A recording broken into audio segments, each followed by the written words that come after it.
ሌሎችን ወክሎ ሲናገር እኛ የሚለው የብዜት እኛነት ይባላል። ሁለተኛው እኛነት ደግሞ የግነተኛነት ነው።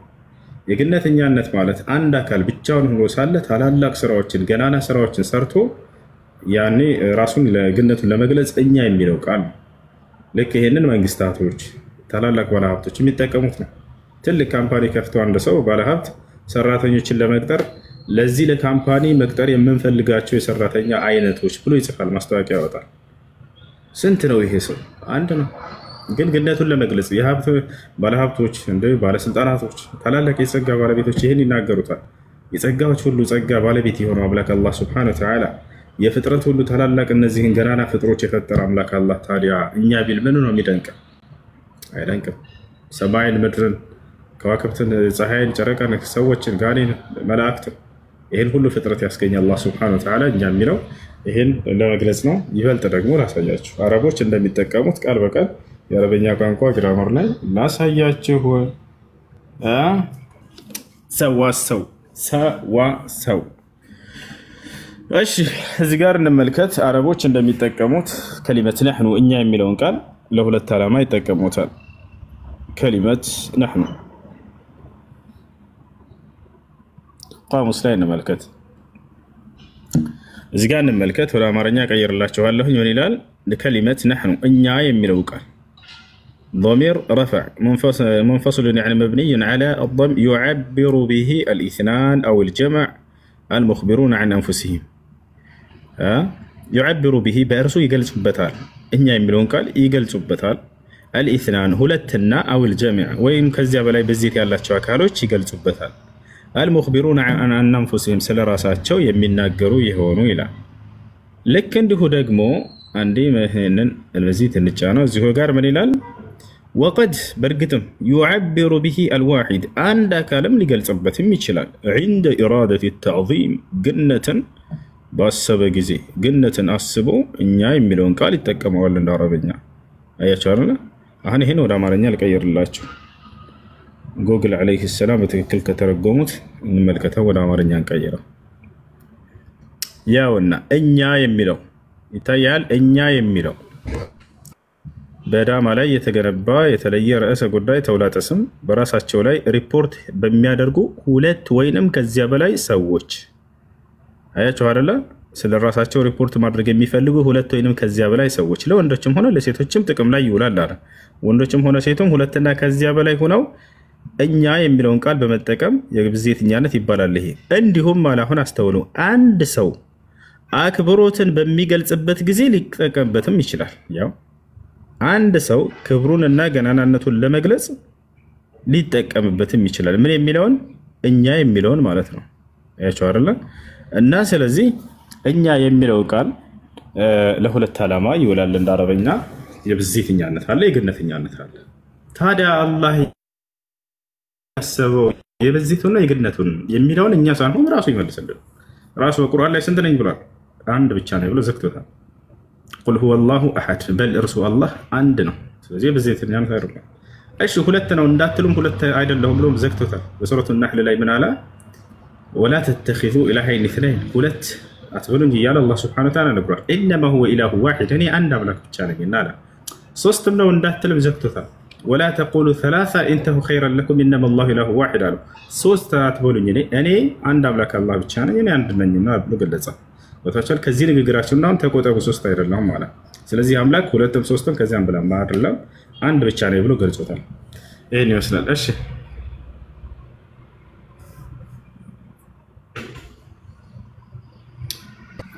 السلام عليكم ورحمة الله وبركاته. وصو اوكي سوري. السلام عليكم ورحمة الله وبركاته. قتلوا لجوج يا كيف خلي وبركاته. وعليكم السلام.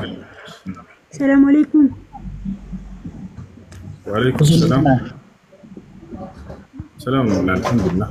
ወሱ እህቴ ነበረች፣ አንድ ጥያቄ ነበራት። እሺ እሺ السلام عليكم. وعليكم السلام ورحمة الله وبركاته. ሁለት ጥያቄዎች አሉኝ በል። አለለም አንድ ነው። ምክንያቱም አንድ ነው ያለችው እህትሽ።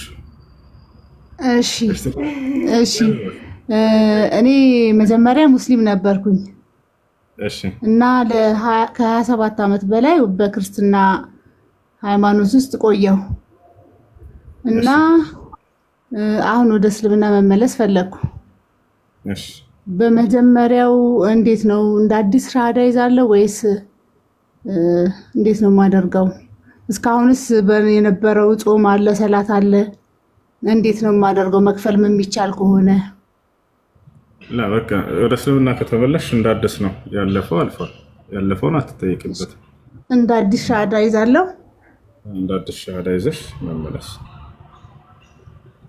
ሁለተኛው ጥያቄ ደግሞ ባለቤቴ ክርስቲያን ነበረ። እሺ ሞቷል እና በሱ ስም 40 ሙት ዓመት የሚባል አለ አይደል በክርስቲያን ውስጥ? ያ እሱን እኔ አደርጋለሁ። እኔ አሁን ያስጠይቀኛል ወይስ እንዴት ነው? ልታው አይቻልም። መተው አለብሽ። አላህን ክዶ ለሞተ ሰው በምድር ላይ እያለ ቢሆን ኖሮ እዛኔ ትመክረዋለሽ ወደ አላህ እንዲመለስ ምናምን። አላህን ክዶ ከሞተ ግን አይቻልም፣ አይፈቀድም። ዳኖችን ነው ማበላው፣ ምስኪኖችን ማለት ማብላቱን አይደለም ችግሩ፣ ለእርሱ ብለሽ ለይቶ መስራቱ ነው እንጂ አንቺ ለራስሽ ለምሳሌ ከሰለምሽ በኋላ ብታበይ ለድሃዎች ችግር የለውም። ስለራስሽ ማለት ነው። ከሞተ ግን አንድ ሰው ያ ሰውዬ አንድ ሰው አላህን ክዶ ከሞተ ምንም አይነት ምህረትን አያገኝም። እሺ ስለዚህ እንደ አዲስ ነው ሻሃዳ የሚይዘው? ሻሃዳ ትይዣለሽ እንደ አዲስ። አሁን ዝግጁ ነሽ? አዎ የሚለውን ቃል አብረሽ የተከተልሽ በይ። እሺ አሽሃዱ አላ ኢላሃ ኢላላህ ወአሽሃዱ አነ ሙሐመደን ረሱሉላህ ማሻአላህ ጨርሰሻል። ያው ትርጉሙን ታውቂያለሽ። አሽሃዱ አላ ኢላሃ። እሺ ስምሽ ማን ነበር? ዛሃራ። ክርስቲያን ከሆንሽ በኋላ? ክርስቲያን ከሆንኩ በኋላ ወለተ ዮሐንስ። እሺ ዛሃራ። እሺ ለማንኛውም ስለ ሶላት አሰጋገድ ምናምን ታውቂያለሽ? አዎ አውቃለሁ። ጥሩ። ስለዚህ ሶላትሽን ቀጥይ፣ ጾምሽንም ቀጥይ። እሺ አያሽ። እሺ ሰላም አለይኩም። ወአለይኩም ሰላም። ሰላም አለይኩም። አልሐምዱሊላህ። ሁለት ጥያቄ አለኝ። የመጀመሪያው ዘካ ጋር በተያያዘ የሚመለከታቸው እነማን ናቸው? አሁን ከቤተሰብ መካከል እንዲሁም ደግሞ ሙስሊም ሆኖ ሶላት የማይሰግዱት ለነሱ መስጠት ይቻላል ወይ ካሉ ማለት ነው። ይሄን እንድታብራራልኝ ነው የመጀመሪያው ጥያቄ። እሺ ሶላት የማይሰግድ ሰው ዘካ አይሰጥም። ለምክንያቱም ነቢያችን ሰለላሁ ዐለይሂ ወሰለም ስለ ዘካ እየተናገሩ ትኡኸዙ ሚን አግኒያኢሂም ፈቱረዱ ኢላ ፉቀራኢሂም አሉ። ከሙስሊም ሀብታሞች ተወስዶ ለሙስሊም ድሃዎች የሚሰጥ የገንዘብ የሰደቃ አይነት ነው ብለዋል። ሶላት የማይሰግድ ሰው ደግሞ ሙስሊም አይደለም። በእኔም እንኳን በዕለሞች መካከል ኺላፍ ቢኖርም ትክክለኛ አቋም ሙስሊም አይደለም። ነቢያችን ሰለላሁ ዐለይሂ ወሰለም በግልጽ ተናግረዋል። አልዐህድ አለዚ በይነና ወበይነሁም አሰላህ ፈመን ተረከሃ ፈቀድ ከፈረ አሉ። ሶላትን የተዋት ሰው በእርግጥም ከፍሯል እሱ ብለዋል። በሌላ ቦታ ላይ ነቢያችን ሰለላሁ ዐለይሂ ወሰለም በይነ ረጁል ወበይነ ሽርክ ወልኩፍር ተርኩ ሶላት አሉ። ይህ ነው በሰውየውና በካህዲያን ማን ነው በክህደት መካከል ያለው ሶላትን መተው ነው አሉ። ስለዚህ ሶላቱ ከተወ ሰውየው ይከፍራል። ስለዚህ ለዚህ ሰው ዘካ አይሰጥም። እሺ ከቤተሰብ ክፍል ዘካ የሚሰጣቸው እነማን ናቸው ከተባለ የማይሰጡትን ልንገራችሁና ከዚህ ውጭ ያሉት ይሰጣሉ።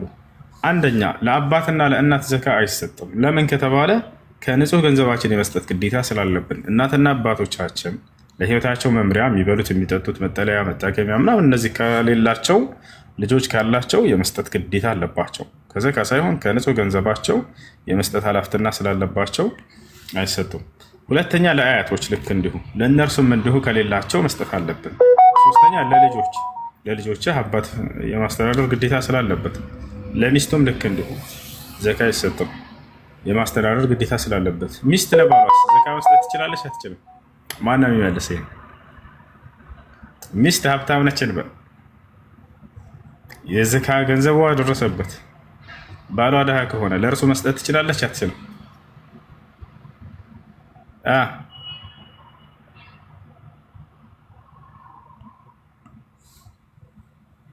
ትችላለች። እንዴት ነው የምትችለው? ባሏ እኮ ነው። ማን ነው የሚያስረዳ? ምክንያቱም እሱ ነው የሚያስተዳድራት። ማስተዳደር ኃላፊነት ያለበት እሱ ነው። አይዋ እሷ ባሏን የማስተዳደር ግዴታ ስለሌለባት አያችሁ አይደለ? እሱ ግን ሚስቱን የማስተዳደር ግዴታ ስላለበት ከዘካው ሳይሆን ከንጹህ ገንዘቡ መስጠት አለበት፣ ዋጅቡ ነው።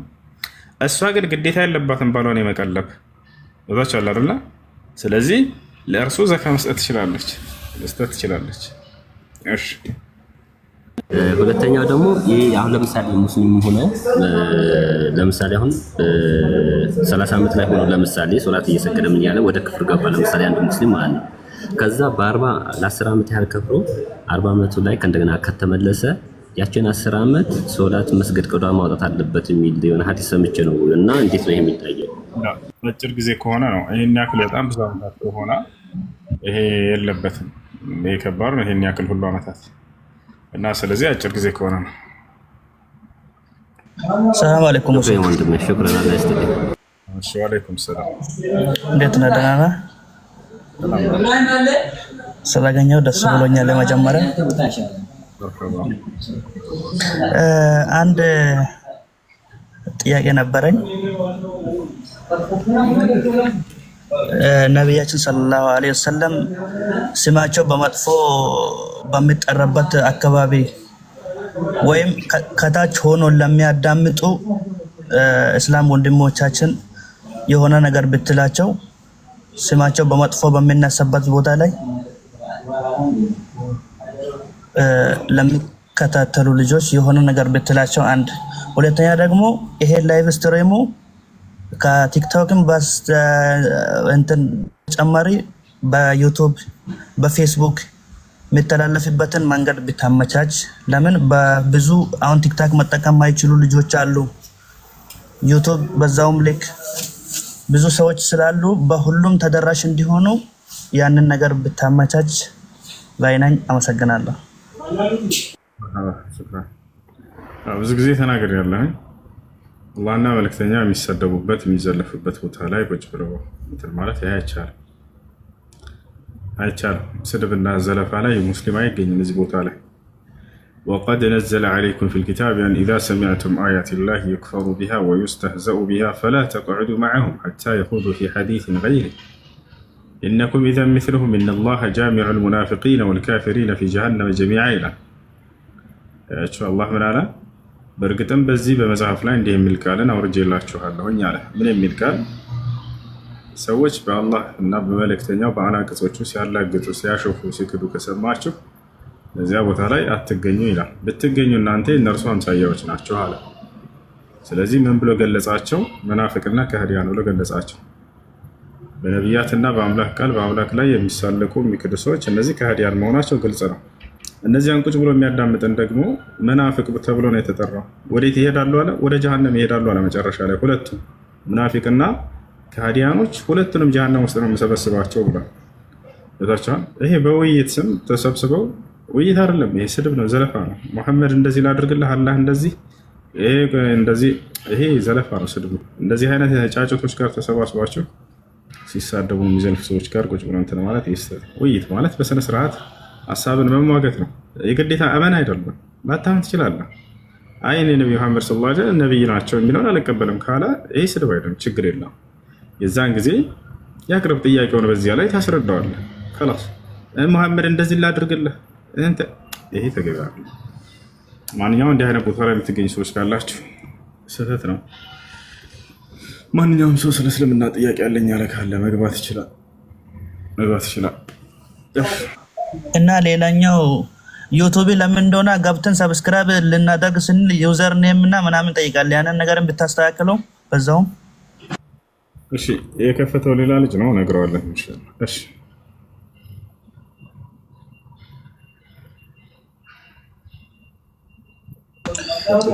እሺ አመሰግናለሁ። ሰላም አለይኩም ወራህመቱላሂ ወበረካቱሁ። ሰላም ወራህመቱላሂ። እሺ ጥያቄ ያለ ቀጥል፣ ከሌላችሁ ለሌሎች ቦታ እንልቀቅላችሁ።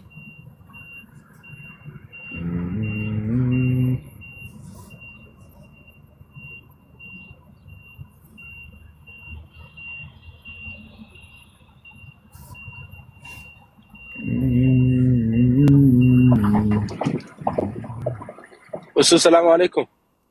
وعليكم السلام ورحمة الله وبركاته. ሌሎች ወንድሞች ይቅርታ አድርጉልኝና one minute just አንድ ደቂቃ ስራ ላይ ስለሆንኩኝ እኔ የምለው ጥያቄ ነበርኝና አሁን ተሐጁድ ሌሊት ሰላት ማለት ነው አራት ረካ አምልጦኝ ሌላውን ከደረስኩ በኋላ የግድ መሙላት አለብኝ ወይስ ዋጅብ አይደለም? መጀመሪያዎቹ ረካት ከመለት ግዴታ አይደለም። ዋጅብ ስላልሆነ ግዴታ ስላልሆነ የቻልከውን ያክል መስገድ ትችላለህ። አይ ያለፈኝ የደረስኩትን ሰልት ይበቃል፣ በቂ ነው፣ ትችላለህ። አዎ በዛኛው በአለ መጨመርም እችላለሁ አይደል? ሱና ነው።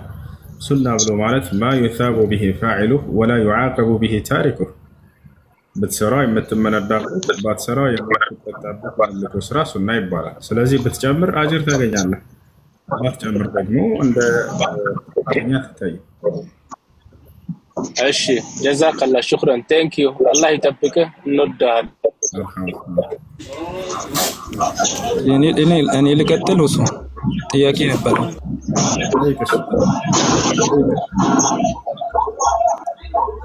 ጥያቄ ነበረኝ ምናልባት እሺ ታዲያ ጥያቄ ምንድነው? ቀጥል። እሺ ኦኬ በቅድሚያ ማለት ከጥያቄ በፊት ከቀን ልቦና የተነሳ ነው የምጠይቀው ወላንት ለክፋት አይደለም ወይም ደግሞ እንትን ሌላ ነገር አስቤ አይደለም ከተንኮልም አይደለም።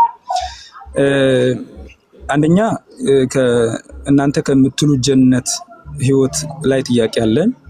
ሁለተኛ ከሁለት ጥያቄ ብቻ ነው ማቀርበው ከዚህኛው አንድ ከዛኛው አንድ ማለት ነው። እናንተ ከምትሉ ጀነት ላይ ጥያቄ አለኝ። ሁለተኛው ደግሞ ከመሐመድ ህይወት ላይ ከነብያቸው ከመሐመድ ህይወት ላይ ባይዘይ አክብሮት አለኝ። ከሱ ህይወት ላይ ጥያቄ አለኝ ነብይ ስለሆነ በእናንተ ያው በእስልምና ትልቅ ቦታና ትልቅ ቦታ ስፍራ ስለሚሰጠው በሱ ህይወት ላይ አንድ ጥያቄ አለኝ።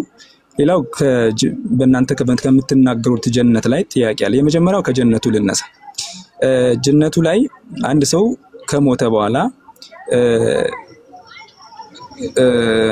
72 ሴቶች በገነት ይዘጋጁለታል። እነሱም ደግሞ ደናግላን ናቸው። ከዛ ወዲህ ተራክቦ ከፈጸመው ሞዲ ተመልሰው ድንግል ይሆናሉ እና ደግሞ የወሲብ ጉልበትም ይሰጣዋል አንድ ሰው ማለት ነው። አንድ ወንድ እስከ 72 መሰለኝ ምናልባት ካልተሳሳት ቁጥሩ ላይ ማለት ነው። አንድ ወንድ 72 ሴት ጋር በጀነት ግንኙነት የሚያደርግ ሆነ አላህን የሚያመሰግንበት ሰዓት አለ ወይ? ወይስ ምስጋና በጀነት ለአላህ አይቀርብም? እቺ እንድትመልስልኝ ነው። ሁለተኛው ጥያቄ አያይዘህ እንድትመልስልኝ እንፈልገው የመሐመድ ህይወት ላይ ነው። የመሐመድ ህይወት ላይ ዲያቆን ከይቅርታ ጋር እሺ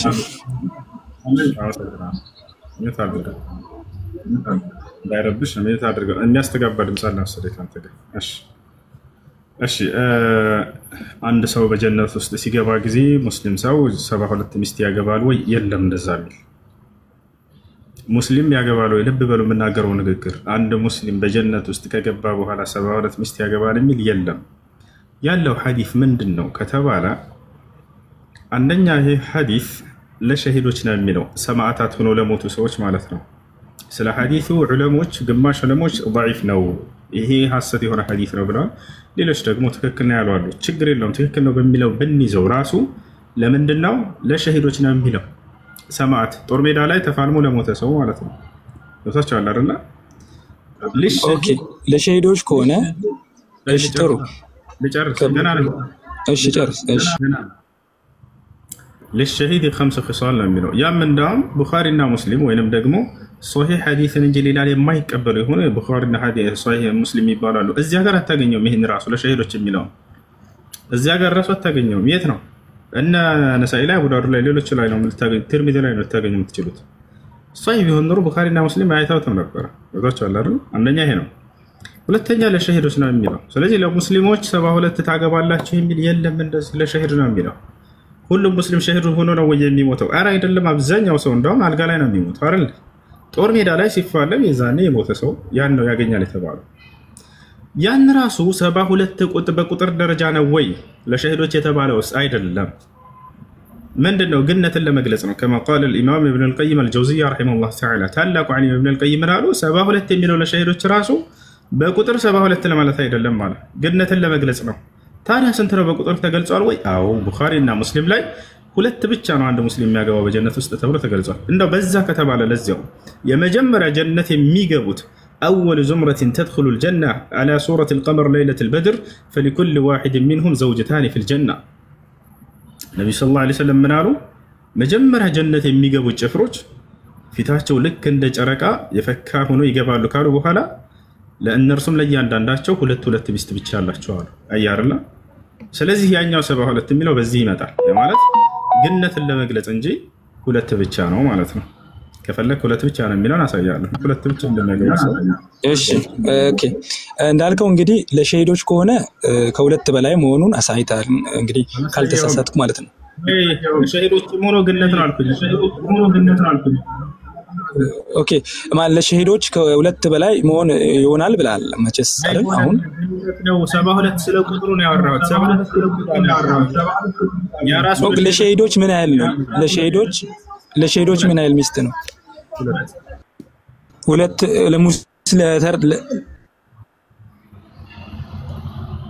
ለተራ ሙስሊምም ሁለት ለሸሂዶችም ሁለት እንደዛ ነው? እኩል ነው? ኦኬ እንደዛ ካልከኝ ኦኬ ጥሩ። ከዛስ ማለት ተራክቦ ተፈጸመ ሁለት አግብቶም ሆነ 72 ይሁን ግን ልጅ ይጸነሳል ይወለዳል በጀነት? በጣም ጥሩ። ልጅ የሚባል ነገር የለም። ነገር ግን እስከፈለክ አንተ ወለኩም ፊሃ ማ ተፍቲህ አንፉሱኩም አለ ነፍሳችሁ የምትፈልገው ሁሉ በገነት ውስጥ አለ ብሏል። በገነት ውስጥ ስለዚህ ነፍስ የምትፈልገው አለ ሲባል ለሁለት ይከፈላል። ክፉ ነገር አለ፣ መጥፎ ነገር አለ አይደለ? ክፉ ነገር በጀነት ውስጥ ብትጠይቅ የለም አትሰጠም። ይሄ በጀነት ውስጥ የለም። ለምሳሌ ሰው መግደል ፈልጋለሁ ብትል አንተ ስለፈለክ አይሰጥህም። ሂድና አንዱን ገደለው አይልህም አላህ። አየህ ክፉ ነገር እስካልሆነ ድረስ ግን ያንን ብትጠይቅ አንተ ትሰጣለህ። ልጅ መውለድ ክፉ ነገር ነው ወይ ብለን ስናይ ክፉ ነገር አይደለም። ስለዚህ አንድ ሰው በመሰረቱ በጀነት ውስጥ መውለድ የሚባል ነገር የለም። መወላለድ የወር አበባ ምናምን የሚባል ነገር የለም። ነገር ግን ሰውየው ከፈለገ ይሰጠዋል። ክፉ ነገር አይጠይቅ እንጂ። ለዚህም ነው አንድ ሰው መጥቶ ነብዩ ሰለላሁ ዐለይሂ ወሰለም እኔ መውለድ ብፈልግስ በጀነት ውስጥ ይሰጠኛል አላቸው። አዎ ከፈለክ ይሰጣል አሉት። ነገር ግን ያ ራሱ እንደ ምድራዊ እንዳልሆነ ነገሩት። ምን አሉት? ويكون حمله ووضعه ومشيه يعني بساعة አሉ። ይሄ ልጅ መወለዱ መጸነሱ ልክ እንዲሁ መቆሙ መነሳቱ ይህ በሰዓት ውስጥ የሚሆን እንጂ እንደ ምድራዊ አይደለም። ስለዚህ በጀነት ውስጥ መወላለድ የሚባል ነገር የለም። ለሚፈልግ ሰው ግን አይኔ እፈልጋለሁ ካለ ክፉ ነገር አይጠይቅ እንጂ ይሰጠዋል። በዚህ መሰረት የፈለገ ሰው ያገኛል። ኦኬ በጀነት እንግዲህ የጀነት ልጆች አሉ ማለት ነው። ማለት ለሚፈልግ በጀነት ልጅ ይሰጠዋል። ሶ እነዚህ የጀነት ልጆች በጀነት ከተፈለጉ የተወለዱ የጀነት ልጆች ማለት ነው። እንደ ምድራዊ አይደለም አወላልዱ ብለሃል። የ10 ዓመት ልጅ ፈልጋለሁ ቢል የ10 ዓመት ልጅ ሆኖ ይመጣለታል የሚል ሌላ ኡስታዝ ሰምቼ ነበር። ምናልባት ካልተሳሳትኩ የ10 ዓመት ልጅ ፈልጋለሁ በገነት አንድ ሰው ቢል የ10 ዓመት ልጅ ሆኖ ልጁ ይመጣለታል ይባላል። ይሄ ትክክል ነው? ወይም ደግሞ በእድሜ በፈለገው እድሜ ልጅ ይመጣለታል ይሰጠዋል የሚባለው አላህ የሚፈልገውን ያደርግለታል። አላህ የሚፈልገውን ያደርግለታል። አላህ በጀነት ውስጥ ምናለ ወለኩም ፊሃ ማ ተሽተሂ አንፉሱኩም ለእናንተ በርሷ ውስጥ ነፍሳቸው የምትፈልገው ሁሉ አለላችሁ አለ። ክፉ ነገር አትጠይቅ እንጂ ያንን መልካም ነገር አንተ በፈለከው መንገድ ይሰጣል አላህ። ኦኬ እሺ አሁን እንግዲህ ያው እድሜው እንደፈለገ በፈለገው እድሜ ልጅ ሊመጣለት ይችላል ወይም ሊያገኝ ይችላል ማለት ነው። ሌላው የነብያችሁ የመሐመድ ህይወት ላይ ጥያቄ አለኝ። እሱ ምንድነው በአንድ እጥበት ወይም በአንድ ምሽት ከ9 ሴት ጋር የወሲብ ተራክቧር የሚል ሐዲስ አለ መሰለኝ። ምናልባት በትክክል ቦታውን ቁጥሩም ባላውቅም ማለት ነው። ምናልባት ካለ አለ በለኝ። የሱም ከምን አንፃር ነው? እንዴት ነብይ የተባለ የተከበረ ሰው በአንድ ምሽት በአንድ ቀን ከ9 ሚስት ጋር ወሲብ ያደርጋል? ይቅርታ ግን ባይዞይ ማን ምን እንትን ነው እኔ እንዲመለስልኝ ነው እንጂ ሌላ አስቤ አይደለም። ወሲብ አደረጉ አይልም ሐዲሱ። ላብራራለህ ችግር የለውም። ሐዲስ የሚለው ምንድነው? ካነ የጡፍ النبي صلى الله عليه وسلم في الليلة الواحدة على نسائه وله يومئذ 9 نسوة። የአላህ መልእክተኛ ነብዩ ሰለላሁ ዐለይሂ ወሰለም በአንድ ሌሊት በ9 ሚስቶቻቸው ላይ ይዞሩ ነበር ይላል። በሚስቶቻቸው ላይ ይዞሩ ነበር፣ ለእርሳቸው ሚዛኔ 9 ሚስት አላቸው ይላል። ይዞሩ ነበር ወይንም ይጎበኙ ነበር ነው የሚለው ሐዲስ። ለምን ነበር የሚዞሩት ታዲያ ከተባለ እናታችን አይሻ ሚስት ራሷ ገለጸች በሌላ ሐዲስ ላይ እናለች፣ አዎ ይዞሩ ነበር፣ ነገር ግን ሁላችንንም ያለ መነካካት ያለ ግንኙነት ነበር ሲዞሩ የነበረው። ከዚያም ከቀኗ ባለተራ ጋር ብቻ ያድራሉ ይተኛሉ አለች። ይሄ ነው። ሌላኛው ኡስታዝ ደግሞ ፍትሃዊ ለመሆን ስሜት አላቸው፣ እንደማንኛውም ሰው ስሜት አላቸው። ቪዲዮውን ባሳይ ጥሩ ነበር ግን አይመችም። ሌላ ኡስታዝ እንደዛ ነው ያለው። ስሜት አላቸው። የሆነ ቦታ ራቅ ብሎ ሲመጡ ፍትሃዊ ለመሆን ሁሉንም ሴት በአንድ ቀን ያገኟቸው ነበር በወሲብ ሲል ሲያስተምር ሰምቻለሁ። ኦኬ፣ ለማንኛውም ምናልባት እሱ ተሳስቶ ከሆነ አንተ ተሳስተህ እሱን ያው የሚያጣሩት ያጣሩ። ለማንኛውም እኔ የምናገረው እዚህ ቦታ ላይ የሰው ንግግር ስናገር አትሰሙኝ። አከሌ እንዲህ አለ ስላከሌ አይደለም እኔ የማወራው ቁርአን እና ሐዲስ ላይ ያለ ነገር ነው። አየህ እናታችን አይሻ ሚስት ነች ከማንም በላይ የምታውቀው ያለምንም ግንኙነት አለች። ከፈለክ ሐዲሱን ላወጣልህ እችላለሁ። ማየት ትፈልጋለህ? ላሳይ። ኦኬ፣ አይ እሺ፣ እዚህ ጋር ደግሞ እንደገና ጥያቄ የተፈጠረብኝ ምን መሰለህ፣ እሱ አንድ ላይ ካሳየኝ ማለት ነው። ወደሱ እንሄዳለን። ቆይ አሁን ሁለት ጥያቄ አለ ይጠይቃል። በዚሁ አንፃር ደግሞ ልትጠየቅ ነው። ነብይ ሆኖ እንዴት ግንኙነት ያደርጋል ከ11 ሚስቶቹ ጋር ብለሃል? ያ ማለት የነብይነት ሚዛን ላይ አይደለም እያልከን ነው አይደለ? ነብይ ሆኖ ዝሙት መስራት ነው የሚሻለው ወይንስ ነብይ ሆኖ ከሚስቱ ጋር ግንኙነት ማድረግ? ነብይ ሆኖ ዝሙት ቢሰራ ትቀበላለህ አንተ? ኦኬ፣ ዝሙት ሊሰራ ይችላል ማለት አይሰራም አይደለም። ዝሙት ከሆነ ዝሙት ነው። ግን ማድረጉ ምንድነው? ቆይ እኔንም አስጨርሰኝ ልጨርስና ችግር የለም ትጠይቀኛለህ ጥያቄም ካለ ማለት ነው። እኔ ያልኳለሁት 9 ቆይ እሱ ችግር የለም አስጨርሰኝ። ቆይ አንዴ ጥሩ አሁን እያወራን ነበር። እሺ አውራሽ። ኦኬ፣ እና ሱና ነው ማለት የነቢያችሁን ፈለግ መከተል ሱና ይባላል። እና አንተ አሁን ለምሳሌ 9 ሚስት ታገባለህ የነቢዩን ሱና ተከተለ ወይም ደግሞ በአንድ ጥበት ኦኬ፣ እሱን ግብረ ስጋ አይደለም ብለሃል። ኦኬ፣ እሱን አልፈዋለሁ። ግን 9 ሚስት ታገባለህ ሱና ነው ብለህ ወደ እኔ ትመጣለህ። አሁን የነብይነትን ሚዛን ልንጨርስ ነው። አንድ ነቢይ ከሚስቱ ጋር በመገናኘቱ ያስወቅሰዋል ወይንስ ዝሙት ቢሰራ ነው የሌላን ሰው ሚስት ቀምቶ ቢገናኝ ነው የሚያስወቅሰው? መልስ። ያስወቅሰዋል። የሌላ ሴትም ቀምቶ ቢገናኝ ያስወቅሰዋል። ዳዊትን ምናልባት በመጽሐፍ ቅዱስ ዳዊትን ካልክ ስለ ዳዊት ለማንሳት ከሆነ ይቀጥልሽ። ስለዚህ አንድ ነቢይ ዝሙት ቢያደርግ ነው የሚያስወቅሰው። እንዳው አምላክ እየከለከለው ተው አታድርግ ብሎት አምላክ የከለከለውን ሕግና ስርዓት የሚጻረር ከሆነ ትውልድ በዚያ ነገር ላይ እንዴት ነው ያንን እንደ ነብይ አድርገው ሊቀበሉ የሚችለው? ነገር ግን እዚህ ጋር ከሚስቱ ጋር እንዴት ተገናኘ ብላችሁ ነብዩ ሰለላሁ ዐለይሂ ወሰለም ለመውቀስ ትመጣላችሁ። የሰው ሚስት ቀምቶ የደፈረ ነብይ ይዛችሁ መጻፋችሁ።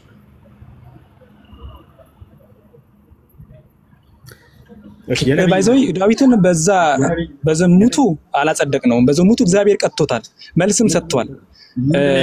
ዙፋኑን በዚህ ምክንያት እግዚአብሔር በተለይ ቀጣው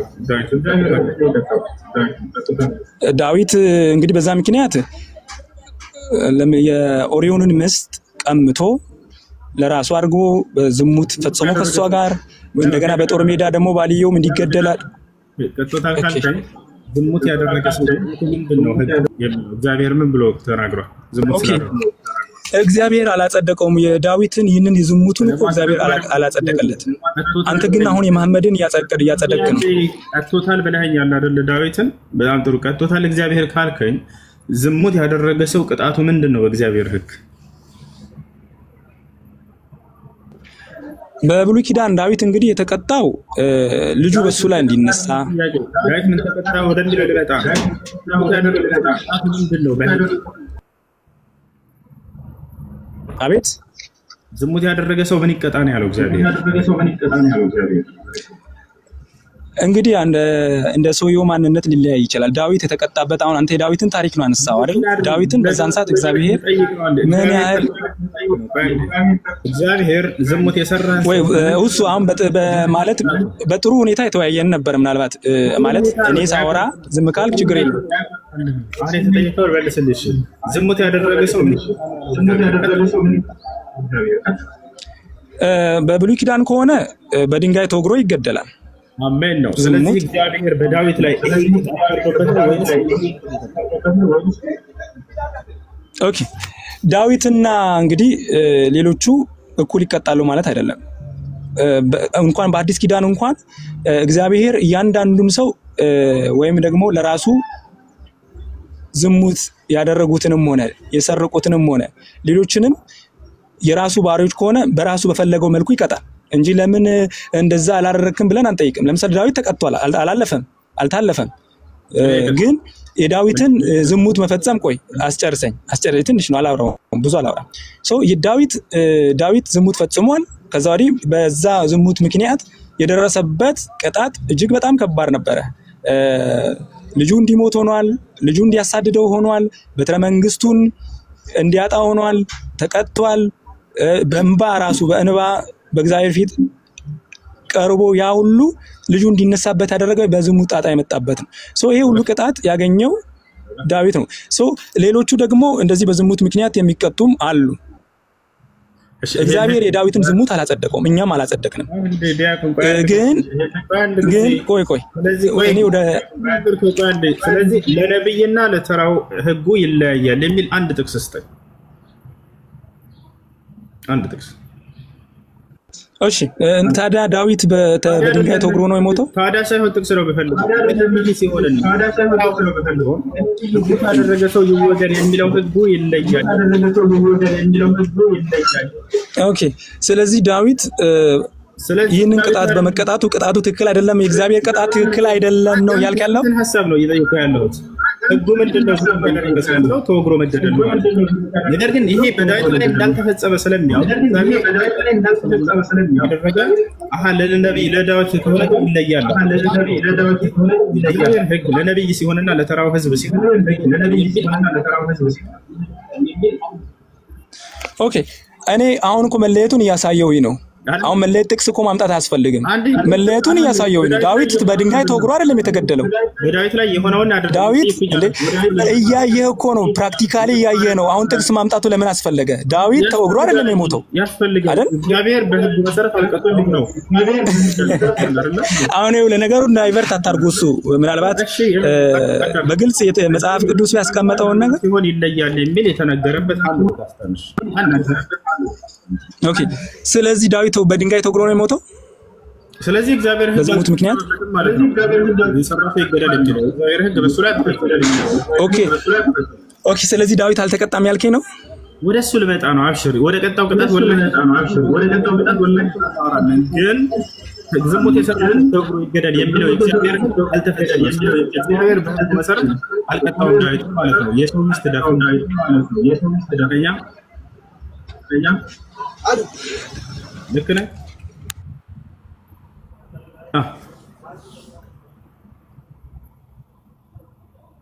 እሺ በማል ሰው ገብቶብኝ ነው እንግዲህ በግልጽ የነገርኩኝ ነው። ዳዊት ተቀጥቷል አልተቀጣም ካልከኝ፣ ዳዊት ግን በድንጋይ ተወግሮ አይደለም የተቀጣው።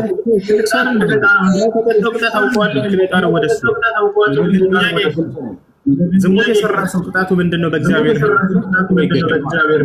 ህግ በዳዊት ላይ አልፈጸመውም። እግዚአብሔር ሰዎች አልፈጸሙም። ታዲያ ሰዋት አልፈጸመውም። ዳዊትን በሌላ መልኩ ቀጣው። ይሄ እግዚአብሔር መብቱ አይደል እንዴ? እግዚአብሔር መብቱ አይደል? በፈለገው መልኩ ባሪያዎችን መቅጣት አይችልም? በፈለገው መልኩ በህግም ያለ ህግም መቅጣት አይችልም ባሪያዎቹን? ህግ ያወርዳል አይደለ? ነገር ግን ያ ህግ አንዳንድ ሰዎች ላይ አይፈጸምም፣ ሌላ ሰዎች ላይ ይፈጸማል። ዝሙት የሰራ ሰው ለምሳሌ ሰራ አይደለ? ነብያችን በእስላም ለምሳሌ እንደ ህግ ወረደ። አይ ይሄ ቀረብ ያለ ሌላ ካል ነውና ይተውና እንደዛ ነብዩ ሰለላሁ ዐለይሂ ወሰለም የተናገሩ ንግግር ማለት ነው። ምን አሉ? ካኑ ያኒ ሰዎች መተው በነብዩ ሰለላሁ ዐለይሂ ወሰለም ጊዜ አንዲት ሴት ሰረቀችና ህግ ሊፈጸምባት ዘንድ ማለት ነው። እዛ በቃ ተፈጸሙባት ምናምን ብለው ሽምግልና ላኩ ወደ ነብዩ ሰለላሁ ዐለይሂ ወሰለም። ነብዩ ሰለላሁ ዐለይሂ ወሰለም ተቆጡና ምን አሉ? ይሄ ነው ቀደምቶቹን እንዲጠፉ ያደረጋቸው። ካኑ ያኒ اذا سرق فيهم الضعيف اقاموا عليه الحد واذا سرق فيهم الشريف يعني تركوه። በመካከላቸው ክብር ያለው ሰው ደረጃ ያለው ሰው ህግጋትን ተላልፎ በሚመጣ ጊዜ ያለ አምላክን ህግ በርሱ ላይ አይፈጽሙበትም፣ ያልፉት ነበር አሉ። ነገር ግን ደካማ ሰው ከመጣ ክብር የሌለው ሰው ከመጣ የአምላክን ሕግ በእርሱ ላይ ይፈጽሙበት ነበር አሉ። ያን ማለት ነው እና እንጂ ከባዱን ነገር ሳንነጋገር እግዚአብሔር ዳዊትን ቀጣው ብለህ ስትናገር የነበረውን በአላህ ተመለስ። ዲያቆኖቷል በአላህ ተመለስ። አንድ ቁጥር ጻፍ። ተመለስ አሉ ተመለስ፣ በሕግ አምላክ ተመለስ። አንዴ ማነው ላክ አንድ ቁጥር እንጻፍና እግዚአብሔር አልቀጣውም።